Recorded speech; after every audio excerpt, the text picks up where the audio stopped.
Blog Talk Radio. Oh, it's time to get real. Oh, yeah. Reality, spirituality. It's a new experience. Reality, spirituality. Yeah, keep your ears open for this one now. Reality, spirituality. You got a question for RLN? Reality, spirituality. Yeah, it's time to get some answers, baby. Reality, spirituality. Oh, now we get real. Reality, spirituality. Yeah, it's time to get down. Reality, spirituality. Yeah, you're going to feel good now. Real good. Now, that's what I'm talking about. Time to get real. Welcome, everyone. Welcome to Reality Spirituality. I'm your host, Rebecca Lynn Norrington, and today we're supposed to have a guest on the show, and of course, you know how life is. Sometimes things happen the way you quote-unquote plan, and all of the times things happen the way the universe plans. I don't know if my guest is sleeping or missed his plane. It doesn't even matter. So I want to invite you to call in. We're going to do a mano if the guest doesn't call in. The number to call here is area code 646-564-9619. Again, area code 646-564-9619. And for my new listeners, who the hell is this Rebecca L. Norrington? What is it, Samuel L. Jackson? No. It's interesting. I love my full name. When I was younger, I hated it, and now I'm embracing all of it. And I like the L because it just adds an extra spark. So yes, I am a self-proclaimed happiness specialist, and what that means is that my priority until the day I breathe my last breath is experiencing more, creating more happiness in my own life. I can't create happiness. I can't make anyone else happy. But what I can do is be an energy of, and I'm going to use words that are synonymous with happy, and it is a peace, a calming, a cool, a contented energy. And quite frankly, I did not get here overnight. I am not without my own daily challenges, just like the one today with the no guest showing up. But life isn't about what happens, and that is really what I want to share with you. Life is about your perception of what is happening. And let me say this, my eyes deceive me because I can look at a situation and I can say, oh, this is not supposed to be happening. What's going on here? Universe, are you kidding me? But the reality is everything that has happened, everything that will happen this is what I believe is a divine plan. And with that being a divine plan, there is a reason and a purpose to all of it. But guess what? I don't know what the hell the reason is.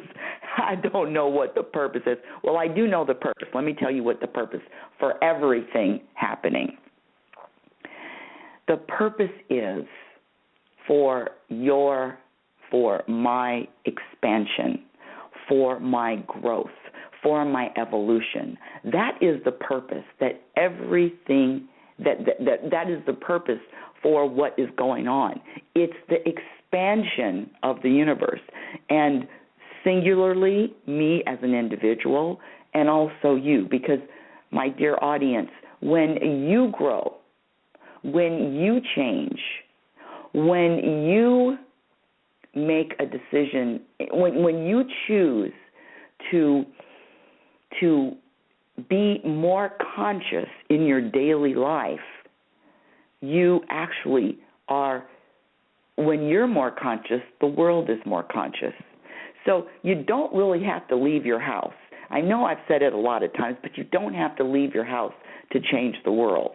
And that is the truth, because this is energy, and this energy expands. You are touching every person in the world. You're touching everything in the world just by your vibration. And so it's very important to pay attention to your vibration and what you are sending out. Before I go on, as I always wait until the end of the show, and usually wait till the end of the show, but I want to share with my audience where they can find me. Well, my website is RebeccaNorrington.com. That's RebeccaNorrington. Oh, well, look who's here, my guest. Hold on a second. Let me just finish the announcements. Website, Rebecca Norrington, RebeccaNorrington. You can follow me on Twitter at RLN Signature, one word, RLN Signature. Facebook is Reality Spirituality. You can email me at info@Rebecca Norrington.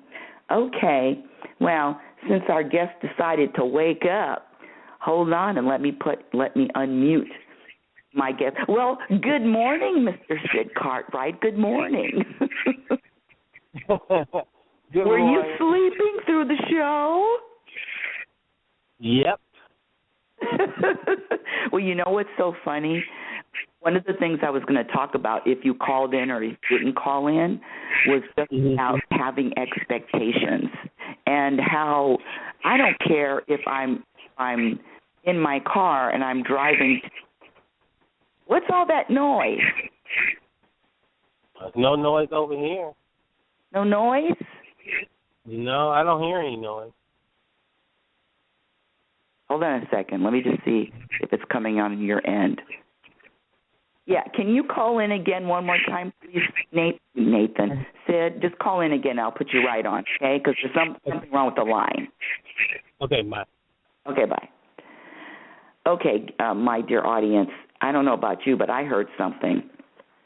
It was a scratching, but if he calls in again, when he calls in again, we're going to talk about, and if the noise happens again, then I'm just going to go through with the show. You know, life is about these kind of things happening, and we can't control what happens. I can't control what happens. I can't control what anybody does. I can't control what anybody says, but I definitely can control how I respond to everything. So the response to everything is really the key. And it doesn't matter what your eyes tell you, and it doesn't matter what it looks like. It doesn't matter what it seems, because it's never really what you are experiencing is never the real reality. Hi, Sid Cartwright. Welcome to the show. Do you understand? Do you get what I'm saying? I was sharing with the audience that our eyes can be very deceptive, and our eyes can tell us that something is going on, and it's really not. Can you speak on that? Yeah, I can speak on that, because and your body can tell you what you're feeling, but what your body is feeling isn't really not what you're feeling. I know that sounds a little crazy. No, you know what? Okay, let's just get right into it, because one of the reasons why I wanted you to be on the show is that you shared with me, and one of the things that I love about you, Sid Cartwright, and also is just that you're so open and you're so honest and you're so eager to share your experiences, and we're all so unique. We're all different as our fingerprints, and all of us have our different challenges in our lives, and unique to us. And so just let's start at the beginning, just a little bit about your journey, and just before we get into the topic of being ill and getting sick and fears and all that, just a little bit of your background and your journey from a very young man to where you are now. I mean, were you always looking for answers? Well, I didn't really know it, but yeah, I was always looking for some kind of answer. I didn't know that was my journey until I kind of looked back on it at a later date. But it just seemed the way life unfolded is that it all makes sense now. At the time, it really didn't, but I have to say that it looks like whether I was looking for answers or not, answers were intended to reveal themselves. And so, certain circumstances have to take place in order for you to be in positions that allow certain characteristics to come out. Like, for example, being sick or whatever you want to call it. It takes a circumstance in order to, you say, well, I know how to respond, but you really don't until you face it. So it seems like the ancestors have kind of deemed it necessary for me to face whatever seems to be a fear of mine. And now we're getting into it. And thank you. Now we're getting into the topic, which are fears. And I don't know about you, but I guess consciously I could say what I was afraid of. I know for a fact I'm afraid of snakes, but really what I'm afraid of. But unconsciously, it's even deeper. And what I've discovered with me is that whatever's in the dark in my life, whatever's dark, whatever is in the corner, hiding, the universe, I say universe, you say ancestor, it's all the same thing. The universe always exposes it and always puts a goddamn spotlight on it, shine, just to bring it to my attention so I can so I can address it and I can overcome it and I can rise above it and I can grow beyond it. And so, and so what you're talking about, you're sharing with me about being sick. And I have to say that I've known you for, 16 years now. And when I first met this young man, he was a lot younger, but when I first met him, he had this reaction, and it's commonly called GERD, which is just coming from your stomach, and you get, I don't know what that, but my father had it too. And so share with me back in the day, back when you first realized that you had this, because I remember it taking you out for days, sometimes even months. I remember one time you didn't even call me for 3 months. I didn't know what happened to you. You do your disappearing act, but you didn't call it. And then I found out later that you have this GERD. And what was the beginning? Do you remember the first time you had it, and how you felt, and what did you think it was? And just go to the first before we get to where you are now. Yeah. Well, the first time I got it, of course, I didn't know what was going on. So I'm thinking maybe a couple of shots of Pepto-Bismol or Alka-Seltzer or something, and I'll be back up and running. And once that had the effect of candy, then I a couple of weeks I began to kind of wonder, okay, maybe this might be a little serious, but the only thing, by that time, the symptoms become worse and worse, which are, you get this. For me, it's like a heartburn, an intense heartburn feeling. Like, you got a lot of pressure on your chest, your throat, your esophagus kind of tightens up. It feels like food is kind of choking as you go down. It's very hard to digest. It's a digestive problem that normal circumstances, like I say, Alka-Seltzer can take away. But when it develops into this GERD, you need medication from the doctor. Otherwise, and the pain can be very excruciating, and the pressure can be hard. So, once I didn't know what was going on. I had never had it before, so I let it go on so long.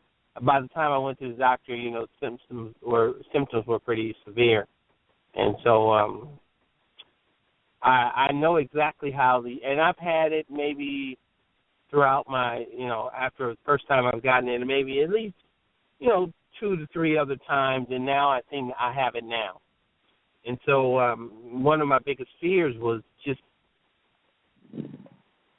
being able to, I never really believed in the fact that you could have a good attitude while you're not feeling well. I kind of said it and, verbalized it or whatever, but I didn't really believe it because I thought the way my body was feeling or the way I was feeling emotionally, whether it be sad or whatever the case may be, or happy, whatever, I thought that whatever was taking place dictated how I felt. And I went with that my entire life. And then, this week has been an eye-opener where... Well, hold on a second, because before we get to the eye-opener, let me just tease the audience, because this is a real eye-opener. I just want to reiterate, and I want to underline what you said. And I'm the same way. I mean, a foot problem, for me, foot problem, now I got to wear orthotics, other kind of issues, physical issues, especially when you get, quote-unquote, older. And it's really, especially when your body is not feeling 100% or you're ill or you're in pain, to stay in a place of peace, contentment, and being happy. And you said something earlier about circumstances dictating, and the majority, listen, I was taught that when you're feeling bad, you feel bad. You feel bad. It's just not your body. It goes into your emotional state. It goes to your mind. It takes over. And it's very, very difficult to feel good when your body is feeling bad and, like you just said, in pain. So this week, take my audience through what happened the first time you felt this sensation of GERD, because before you would tell me that GERD would come on because of stress, but who knows why it comes on. But get the reason, it's here. So take me through the first day, how you're feeling, what you were thinking, and the days through it, as opposed to just jumping to the big conclusion. Because this is a huge story. Yeah, okay, all right. Well, because I know the symptoms, I can pretty much, I know what's going on, and I know what type of pain I'm supposed to be feeling at what particular time because I've gone through it. So I know what the initial stages feel like. You get this heaviness in your chest. Okay, I felt that the first day. I'm going, okay, a little tightness in my throat. All right, no problem. I'll take some enzymes and, a couple of Tums, and I'll be fine. Okay, it doesn't work. It didn't work first couple of days. Okay, all right. I know that as it goes on, I don't know why, but it starts to affect my muscles, like, because I'm nervous. I start to become nervous, so I become twitch. My muscles start to twitch. Especially this time, it just happened to be the muscle in my thumb. The muscle in my thumb, just my thumbs now. Sometimes it's my eyes, sometimes, it's the lip, whatever. This time it's not. So my thumbs are twitching. Okay, now I know that it's been 3 days or so into this thing. I feel the pressure. It's starting to build. It's not going away. Thumbs aren't helping. Now I'm starting to twitch. Okay, I got the signs. This is the real deal. It's on its way. Well, then once I get this esophagus thing and it really starts to close and breathing becomes harder. And when you lay down, then you got it. When you're sitting up, you're okay. Then when you lay down, you have to kind of catch your breath a little bit, just a little bit, not too much, just a little. But you realize, okay, the GERD is here. And so it takes about 4 to 5 days to really know, because the problem is that shit over the counter isn't working, and as a result, that builds panic. Now I got to go to the doctor and da-da-da-da. Now, okay, by the end of the week, I call. I didn't even tell. I didn't even tell you. that I was hurting, when it first started, because I'm thinking it was going to go away. But by the time I announced you that I had it, it had already gone full tilt because, I didn't say anything right away. But anyway, so. And another thing that you were telling me is that eating, you said you can't even eat a half of a sandwich. Eating is very painful. Well, first of all, it's not only is it painful, but you don't feel like eating. I mean, a half a peanut butter sandwich can last you 8 hours. Fine, easy, no problem. I mean, I'm going to lose. One thing about it, it's a diet. I mean, if you want to find something. Oh, you're going to lose some weight. Oh, you're not going to have GERD and gain weight. Now, that's not going to happen. So I guess that's a challenging thing, but my attitude, I'd never had the challenge before on a conscious level to say, okay, look, you're not feeling good. Actually, this is like this sickness. It frightens me more than any other because I've gone through it. One time I had to have a little surgery in my esophagus, remove some bacteria. I don't know if it was a big deal or not, but it worked and things got better, whatever. Some people, I guess, don't have surgery. They just take the medicine. But it got so extreme one time I had to take it. So I know what this feels like, and it's frightening to me. I mean, I'll just be honest, because it shuts me down. I can't move like I normally do. I can't eat. I can't sleep. Things in my life just changes. So it was although even in in the early stages of my life, a cold would shut me down if I thought I was going to really be sick. But I've kind of overcome that and figured, okay, damn, if I take enough Actavis or whatever the case may be, it'll go away. But this GERD thing, the pain is what frightened me so much. It's kind of painful. So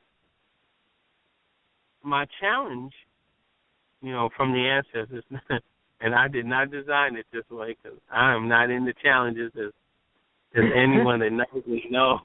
You don't challenge me to another sit-up, I just won't do it. And I got my hand up. I got my right hand up. I'm testifying. You don't do anything that's not easy. And I just one sit-up. I said, try one sit-up. And no, he won't do it. So you're right. You won't do nothing. No challenges. Yeah, well, I'll do something, but I'm not going to hey, look, 5 more. Don't, no, that just doesn't work for me. So anyway, I really don't mind losing and saying, no, I'm not going to do 5 more. That's just my personality. So I am not one to, take on a challenge. That's what I'm trying to say. I'm not going to, ancestors, bring this one. I can, that's just not my idea of fun. So I'm going through this, and it really was stressing me out.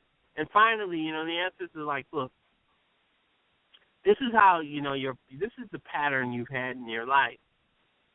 You challenge, you resist, we challenge you more. You challenge, you resist, we challenge you with the same thing more.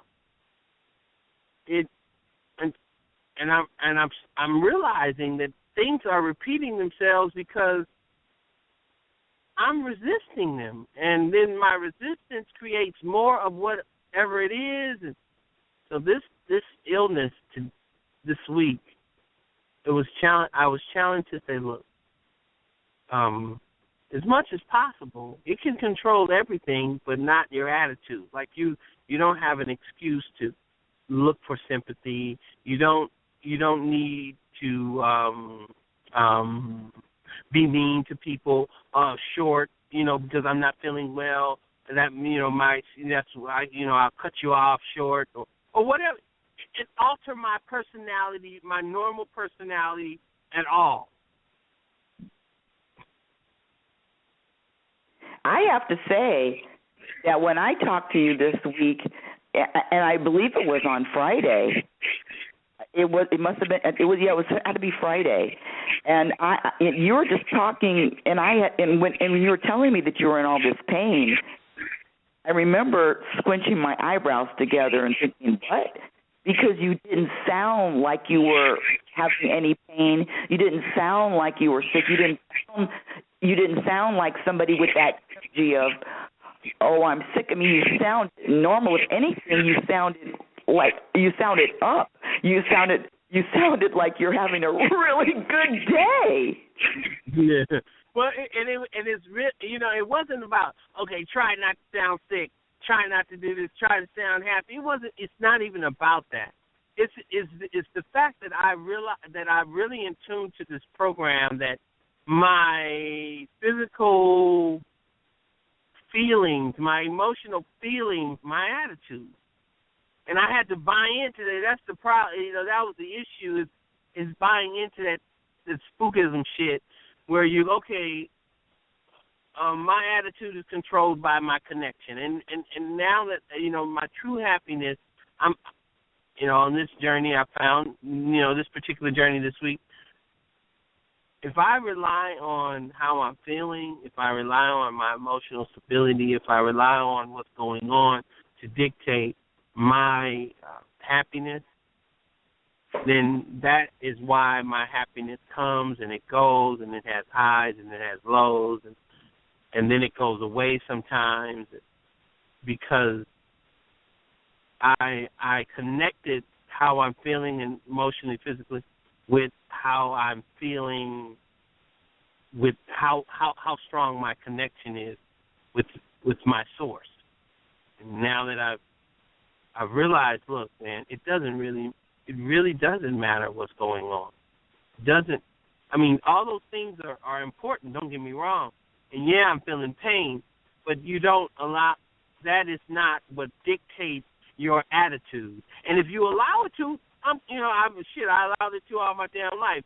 So I don't think that I don't understand. Shit, this is the first week, so I'm not the enlightened one. All I'm saying is that I tapped into something that says to me that how you are doing it doesn't have to be done that way anymore. And I've like I said, it's only been a week or so, but it really has. It's having an effect on my personality, because I'm realizing that what really does control it or influence it. Well, one of the things you said earlier, and this is really important, we're talking about fear, and you said that you were afraid. This being sick, whether it was a cold or what, now you pain, caused fear and caused panic and caused anxiety. And all of that, what I got from it is that the universe, the ancestors, don't want you afraid. They don't want you to be panicked. They don't want you to have anxiety over something like this. So over some kind of illness or some kind of pain. So it's really, the universe, it always works, regardless of how it feels, how it looks. It's always working in our behalf. It's always there to serve us. And just the belief of that, because I'm listening to you, and I'm just getting the belief of that, the trust that everything is here to serve us. Everything is here. It's actually here for our betterment. It's a really deep concept, because all of it is here for our betterment. The universe is here to support us. The universe does support us in every single moment, even if it's a disease, even if it's pain, even if it's finances, even if it's whatever it is, getting older, even if it doesn't matter. It is here to support us. And this programming to think that something is wrong, just not true. Nothing is ever wrong with the individual or with the world. Yeah. Well, yeah, but and that's it. But it's tuning into that knowledge at the time of the crisis. This is the issue. So I'm not. Oh, it's easy. Just tap in. It doesn't really feel that way. I mean, because the pain doesn't go away, and the insecurities of not being able to work and bills, none of that shit disappears. You know, it's no hocus pocus here. All I'm saying is just that you still control your personality. That's all, and the universe is guiding me to that. And now that is becoming so important, I don't know if dealing with the pain is less. I'm not gonna even say anything like that. But the pain is different in terms of how. Okay, now you just hit on something else, and what you're talking about is your focus. Your focus is different, and it's really our choice to decide what we're going to. You're focusing on your attitude, your vibration, if you will, your light vibration, your light as opposed to heavy vibration, and you're focusing on that as opposed to focusing on the illness and the pain. And not that you're not aware or feel it, but where is the focus? Am I on something here? No, you're not on it. You discovered it. You're all around it. That's exactly the whole issue is what I allow my mind to focus on. Yeah, to determine how I treat myself, how I treat others, how my personality is going to be shaped. I focus on the pain. Well, shit, quite naturally, you're not. If you're focusing on the pain, I don't expect you to say good morning. I just don't. Shit. I mean, hell, who would? But if you're focusing on the fact that I have pain, yet my connection is no different than it was before I had it, I could see that influencing your personality. That's all. So I have a question. This is just a question. What, and just your opinion, because there are a lot of people that I know, and quite frankly, my mother's one of these that she could be on her deathbed, but she's not going to, if you call her and say, how are you, she's like, I'm fine. And there are people that share with whoever will listen their ailments and their sickness and how they feel, and it becomes a part. And I'm not saying one's right or one's wrong, but I just notice and the difference of people, and I've never really understood that sharing your illness or sharing, why are you sharing your illness, and I'm gonna usually I'm gonna come up with a judgment that you either want sympathy or you want attention, and I got to take that away because judgments aren't good. I'm judging other people, but I'm really judging myself. So now that I'm talking about it, I accept that, but I just noticed there are different people that share different. I have a gentleman in one of my classes, and the first day I found out he had this surgery, that surgery, this plate, that plate. And what is that? I mean, do you have any opinion on that, or not really, about people just sharing? In other words, when you share that, you're keeping that state present. I guess that's what I want to say. Yeah, I mean, but I also, I mean, and yeah, that's absolutely right. But I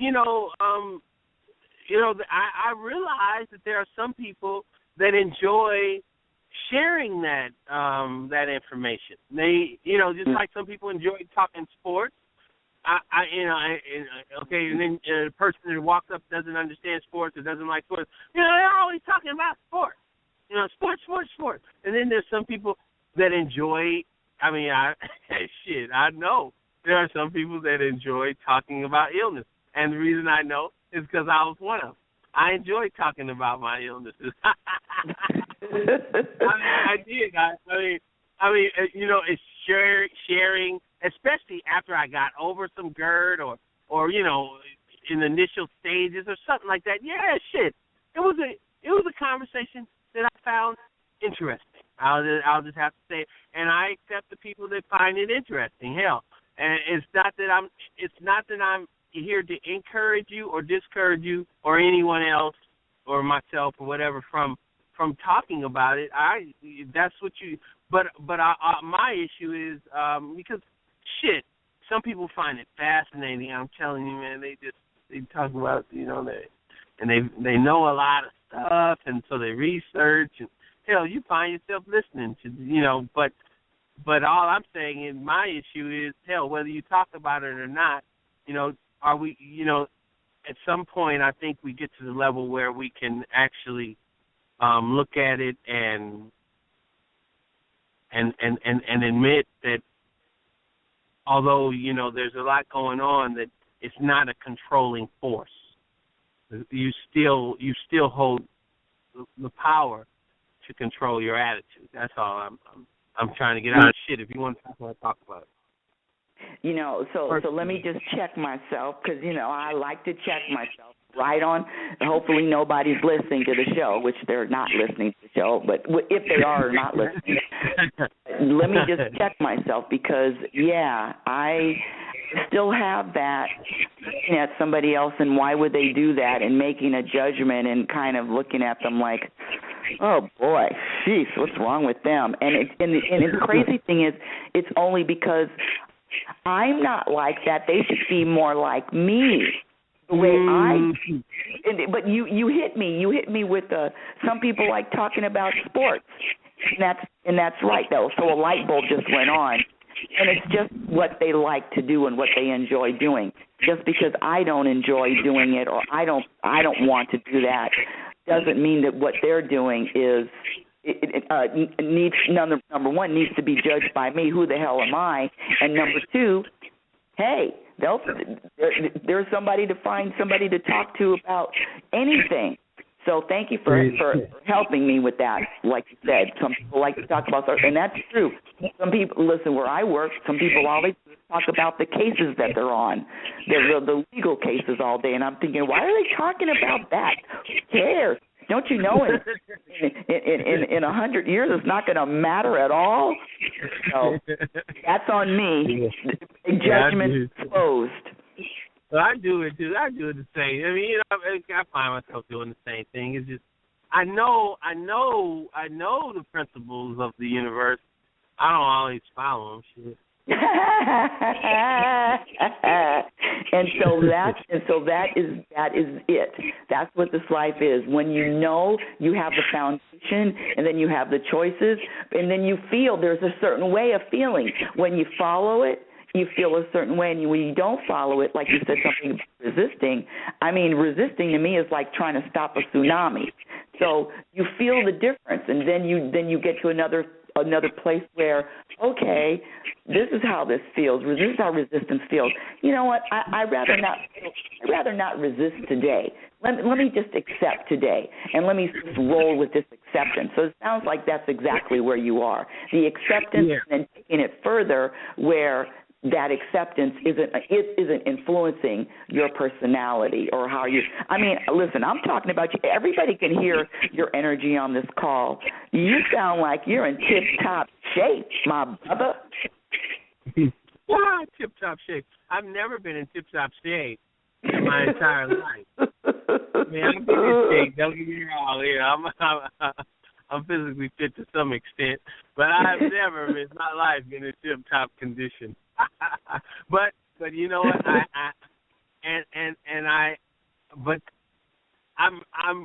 gotta admit something that I feel different than I've ever felt before. Having this GERD stuff, I'm in a different state of mind. I feel different. I don't think the pain is any less. But I sure like the fact that I still hold my, I'm able to be the person that I want to be. And I'm not even going to put, like you said, a judgment on it. But I've always wanted to be able to feel good and not be feeling good. So I don't know if that makes sense, but that makes perfect sense. And it makes so much sense I have to repeat it. You want to be able to feel good even if you're not feeling good. That's huge. It's feel good even if you're not feeling good. Yeah, and that was something that, to me, was something that I personally, I found, the universe put it as a challenge, and I understand exactly why, because that's something that was one of my issues. I mean, not that I would be mean to people, but I really enjoyed sympathy. Oh. I enjoyed that nod of, acknowledge the pain. I don't know. But, look at whatever was in pain. It's nice when people say, or feel that, you're going through something. I don't know what it is, but they look at your cast and they go, oh, a cast. You got to carry that around. I don't know. I have to say, and I don't say it proudly, but that I like that. I like that.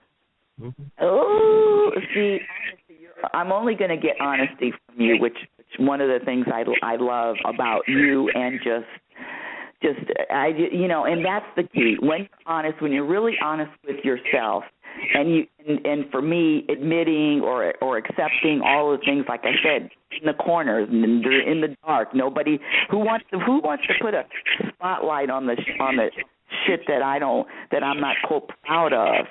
Well, here we go, but that's the only way to be liberated from it.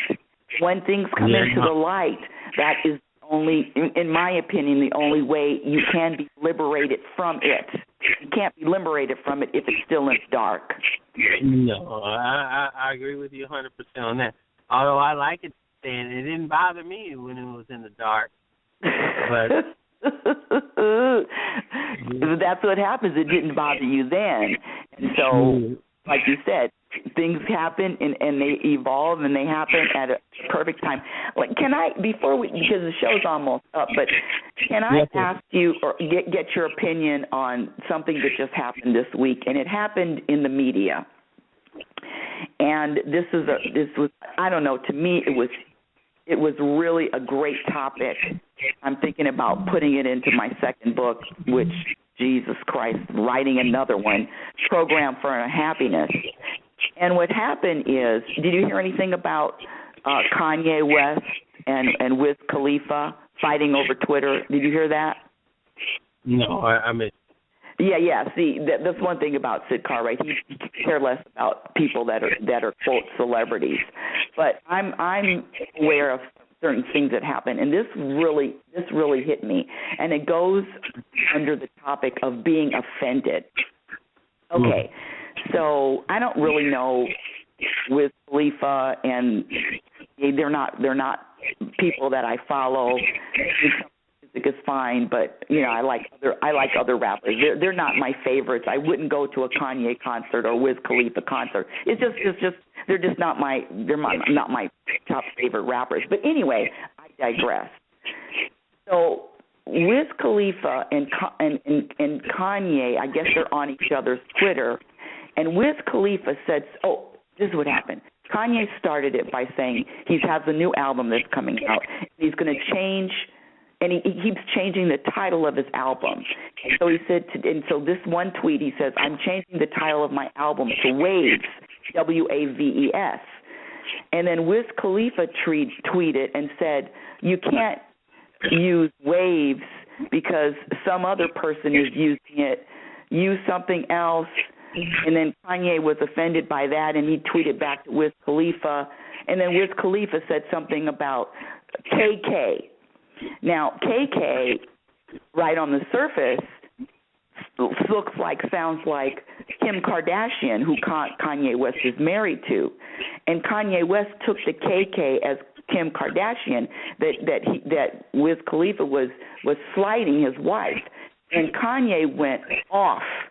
He went off with all of these tweets, really horrible tweets about Wiz Khalifa, and Wiz Khalifa was married to Amber Rose, and Amber Rose was also hanging out with Kanye for a while. But anyway, so it's a whole circle.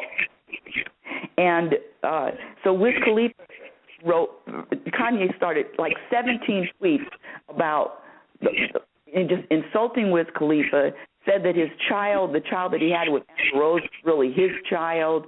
He said his music is bad. He just went off 17 times, and because he thought that Wiz Khalifa said something about his wife. And then Wiz Khalifa tweeted back later, says, KK means weed, man. Like, you're off. I'm not even talking about your wife. I'm talking about weed. But my point is this. These people, Kanye West, has everything. Looking at it, everything. The wife, the career, the millions of dollars, the fashion, the albums. He's doing his thing. He's doing what he was, quote, born to do, destined to do. And then one insult or one sentence took him off to the moon, and he went berserk, really angry. And then when he found out that KK really meant marijuana or weed, he was like, oh, my bad. after he just drugged this guy through the mud. My question to you is, please share your philosophies, theories about people getting offended, and especially people that are so with so much influence and affluence. Because you've been in all the circles. So what have you found? In other words, share your thoughts about that, because I had my thoughts. What did you think? Yeah, well, I just when I think about that offending thing, I always stick to that philosophy.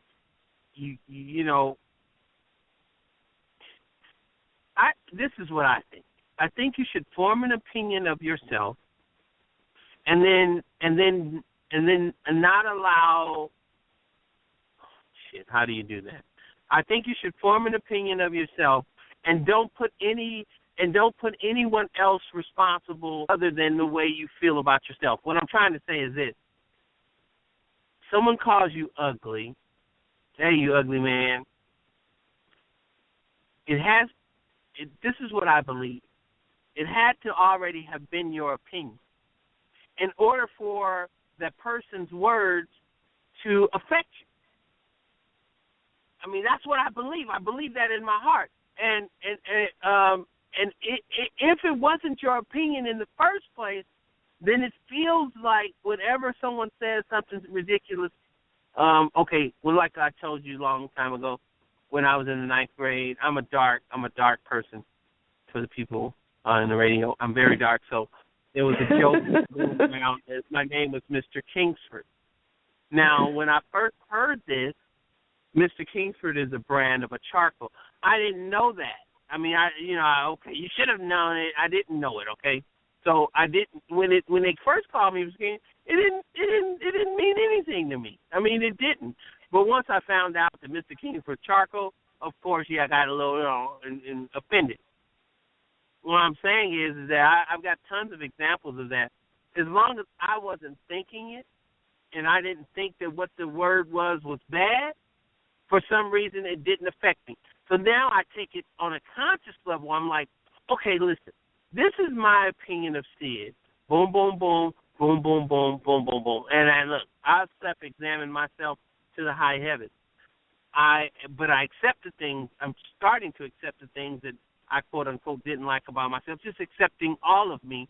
And for some reason or another, when I'm honest with myself and I believe what I believe about myself, whether it's good, whether some people call it good or bad or whatever, that shit is irrelevant. It says that I've already accepted it, and it just doesn't seem, words just don't seem to have that type of an effect when I've taken on this type of philosophy.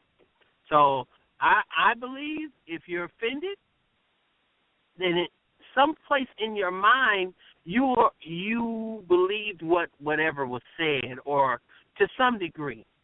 And I think that's why you get offended, because really the person is just saying something that you believe that you didn't have the guts to say to yourself. And I don't even mean, I'm not even trying to sound hard or cruel. I'm just really just stating how I feel, and don't, because I'm not a callous heart. That's not who I am. But it may sound that way right now, but I'm just saying that if you're talking about, it offended me, he offended, or she offended me, or anything like that, it's really on you. It's not on them. That's just how I feel about it. And let me just take it another step further, because one of the things you said earlier, which is really, really important, form an opinion of yourself. And let me say this, that took decades to form an opinion of myself that was solid, and it was in every cell of my body, because quite frankly, I was very critical of self. I found everything wrong with me. But when you get to a point where, for me, I was tired of feeling, I keep saying, I was tired of feeling bad about me, and tired of feeling bad and critical about me. I had enough. I spent most of my life criticizing, feeling bad about me, my shortcomings, what I didn't do. And then when you really start to believe, and you really start in that feeling of getting a sense, and look at me and start looking at myself the way the universe looks at me, then, and really believing it, and you've helped me a lot with that too, quite frankly, always help, and just starting to believe it, that wow, I'm pretty good. I'm all of that. I'm all of that, and not in a cocky way, but in a way that nothing else. My opinion is the only opinion that matters, and it's not the opinion of anybody else. And I was telling Nathan the other day, it really gets down to this, with this 2 words that I say all the time now. Who cares? I don't care what anybody thinks of me. I don't care what anybody says about me. They're going to think whether I'm in it or not. I cannot give anybody power. I care about what I think about myself. But no, I'm not letting anybody else have any power to either make me feel good or bad about myself. And the funny thing is, when I talk about that and I teach that, I remember one of my students says, well, Rebecca, what if somebody was offering some constructive criticism, and then you're constructive? And I said, you know what? Unless I ask somebody for their opinion, constructive criticism, what? Why are you criticizing me? I'm not going to criticize you. I'm not going to, in my real life, I don't criticize anybody. I used to. I was the best one. I was the best at it. But I'm not going to criticize anybody. And anybody in my life that criticizes me or talks or says one thing that I don't believe about me and just has this critical nature, guess what? They're history. And some of them are herstory, get it? Herstory and history, they're gone. You're critical, it's like kryptonite. No. I can't do that anymore. That critical thing just it doesn't fit who I am. It doesn't flow with my energy. It just doesn't feel good.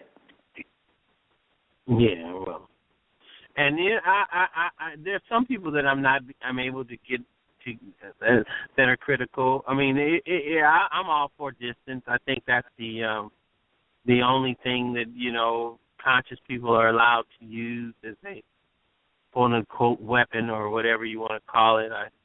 But I think that but there's some people you can't run from. They're just going to, you work with them or whatever the case may be. But this is my little strategy that works for me. Listen, I realize that you need to hear what you have to say about yourself. And I'm just providing that instrument, that sounding board for you.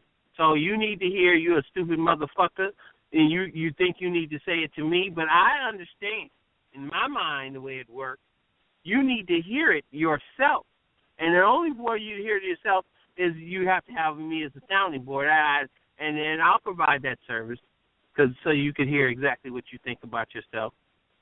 And so you could sometimes, I got some people that I work with I can't get away from, and they want to be critical, but it really, doesn't move me at all as much as it used to, because I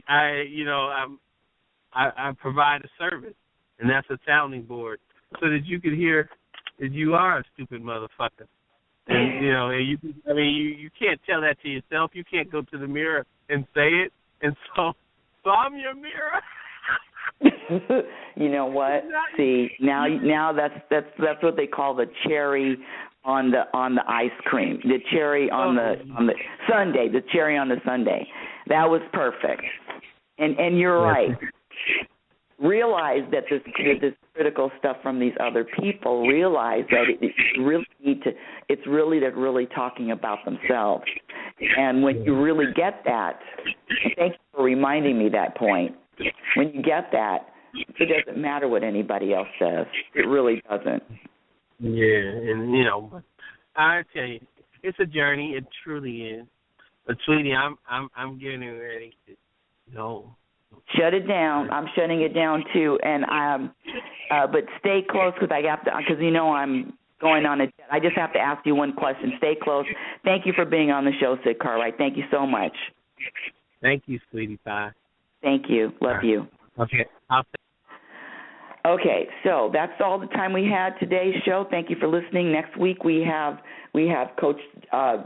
We have a guest again. I have a guest.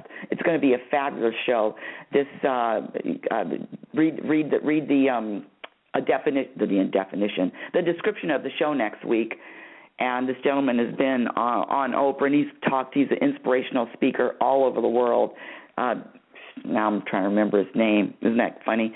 I think it's Jim Johnson, Coach Jim Johnson. But anyway, that's next week's show. Reality Spirituality is heard every Sunday at 7 a.m. Again, go to my website, Rebecca Norrington. Go to the private session tabs if you want to have a private session with me. Email me at info@RebeccaNorrington.com. Follow me on Twitter at RL Norrington. Facebook, Reality Spirituality. So like the Reality Spirituality Facebook page. And until next week, my dear audience, I want you to remember you are a physical extension of the universe. You're always evolving. You're always changing. You're always growing. Be patient and be kind. Be your own best friend. Remember, you cannot have a happy ending to an unhappy journey. Talk to you again next week. Love you. Thank you so much for listening to the show. Share the show with anyone you know, everyone you know. Thank you, Reality Spirituality Radio. What? You heard me. Yeah. Oh, it's time to get real. Oh, yeah.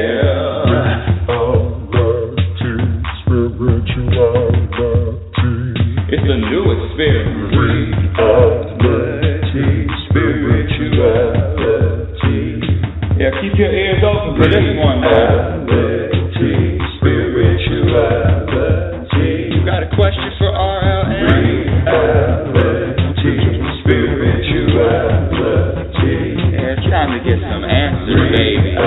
Reality Spirituality. Oh, now we get real. Get real. Get down, really.